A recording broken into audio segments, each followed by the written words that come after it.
আসসালামু আলাইকুম প্রিয় শিক্ষার্থীরা, আমি আব্দুল্লাহ ইসলাম ফরিদপুর মেডিকেল কলেজে ফাইনাল ইয়ারে অধ্যয়নরত। Dream medical academic and admission কেয়ারের পক্ষ থেকে আজকে আমি তোমাদের জন্য নিয়ে আসলাম রসায়ন প্রথম পত্রের দ্বিতীয় অধ্যায় গুণগত রসায়নের খুবই গুরুত্বপূর্ণ একটি টপিক, রাদারফোর্ডের পরমাণু মডেল। বিজ্ঞানী রাদারফোর্ড 1911 সালে তার এই বিখ্যাত পরমাণু মডেল তিনি প্রস্তাবন করেন। তার এই বিখ্যাত পরমাণু মডেলটা উনি সবার সামনে নিয়ে আসার জন্য উনি একটা বিখ্যাত পরীক্ষা করেন। সেই পরীক্ষাটার নাম হচ্ছে আলফা কণা বিচ্ছুরণ পরীক্ষা। এই আলফা কণা বিচ্ছুরণ পরীক্ষার মাধ্যমে উনি তার এই বিখ্যাত পরমাণু মডেলটি সকলের সামনে উপস্থাপন করেন। আসো আমরা সেই পরমাণু মডেল সম্পর্কে আজকে একটু আলোচনা করি। তার আগে চলো আমরা আলফা কণা কি সেটা সম্পর্কে একটু জেনে নিই। আলফা কণা হচ্ছে দ্বি ধনাত্মক হিলিয়াম নিউক্লিয়াস। দ্বি ধনাত্মক হিলিয়াম নিউক্লিয়াসকে বলা হয় আলফা কণা। দ্বি ধনাত্মক হিলিয়াম নিউক্লিয়াস কি? যদি এটা একটা হিলিয়াম পরমাণু হয় যার কক্ষপথে দুটো ইলেকট্রন রয়েছে, সেই দুটো ইলেকট্রনকে যদি কোনোভাবে তার কক্ষপথ থেকে সরায় ফেলা হয়, তাহলে তার নিউক্লিয়াসের মধ্যে এখন শুধুমাত্র প্রোটন থাকবে এবং নিউট্রন থাকবে এবং কক্ষপথে কোনো ইলেকট্রন উপস্থিত থাকবে না। এই অবস্থাটাকেই বলা হয় দ্বিধনাত্মক হিলিয়াম নিউক্লিয়াস, এবং এই দ্বিধনাত্মক হিলিয়াম নিউক্লিয়াস যে অবস্থা, এটাকেই বলা হয় আলফা কণা। বিজ্ঞানী রাদারফোর্ড এই আলফা কণা পেয়েছিলেন ইউরেনিয়াম নামক এক ধরনের তেজস্ক্রিয় পদার্থের সাহায্যে।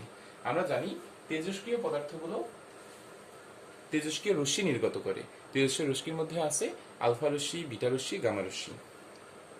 তো তিনি এই পরীক্ষাতে এই আলফা রশ্মিটা ব্যবহার করেন, যেটাকে বলা হয় দ্বিধনাত্মক হিলিয়াম নিউক্লিয়াস।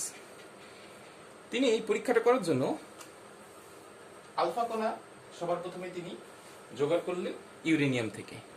এরপরে তিনি একটা সোনার পাত তৈরি করলেন, যে সোনার পাতের পুরুত্ব ছিল খুবই কম, সেটা ছিল 0.0004 সেন্টিমিটার।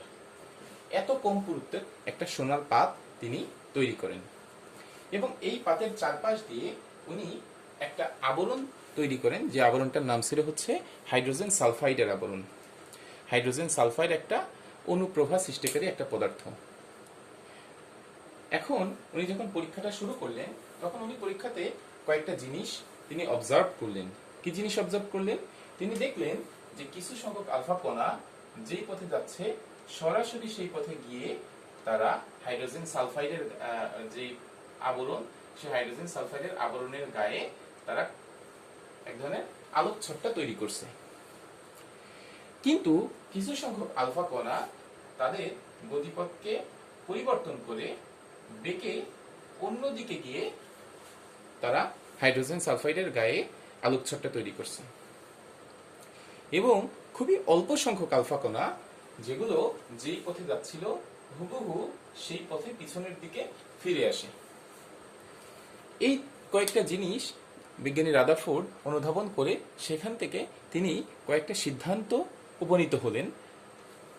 তিনি চিন্তা করলেন, যেহেতু বেশিরভাগ আলফা কণা সোজাসুজি যেই পথে তারা যাচ্ছিল সেই পথ দিয়ে গিয়ে তারা হাইড্রোজেন সালফাইডের আবরণের গায়ে আলোকছটা তৈরি করছে, তাহলে এটা নিশ্চিত যে এই আলফা কণার গতিপথটা ফাঁকা।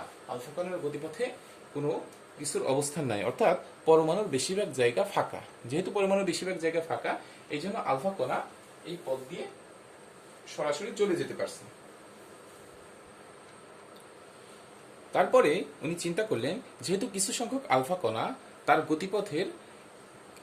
গতিপথটাকে পরিবর্তন করে যেদিকে তার যাওয়ার কথা ছিল সেদিকে না গিয়ে সে ভিন্ন একটা পথে চলে গেছে, এবং অল্প সংখ্যক আলফা কণা যেই পথে সে গিয়েছিল সেখান থেকে 180 ডিগ্রি ঘুরে বিপরীত পথে সে চলে আসছে।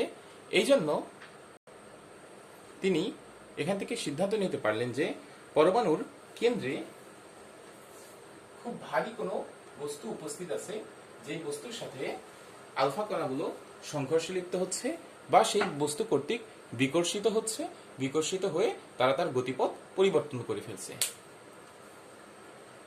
তিনি আরো বললেন যে সেই বস্তুটা পরমাণুর একেবারে কেন্দ্রে অবস্থিত এবং সেই বস্তুর ভর পরমাণুর মোট ভরের অনেক বেশি, প্রায় সবটুকু ভরই সেই বস্তুটার মধ্যে আছে, এবং সেই বস্তুটার আয়তন পরমাণুর আয়তনের তুলনায় অত্যন্ত নগণ্য।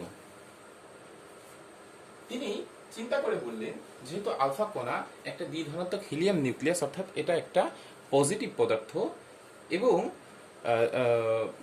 আলফা কণাটা যেহেতু বিকর্ষিত হচ্ছে, তাই তিনি এখান থেকে বললেন যে পরমাণুর কেন্দ্রে ধনাত্মক চার্জ বিশিষ্ট কোনো একটা বস্তু বিদ্যমান আছে।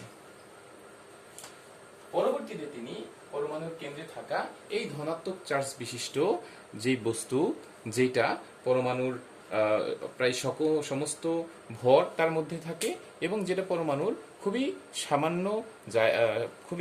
সামান্য জায়গা দখল করে, সেটার নামই তিনি পরবর্তীতে দেন নিউক্লিয়াস।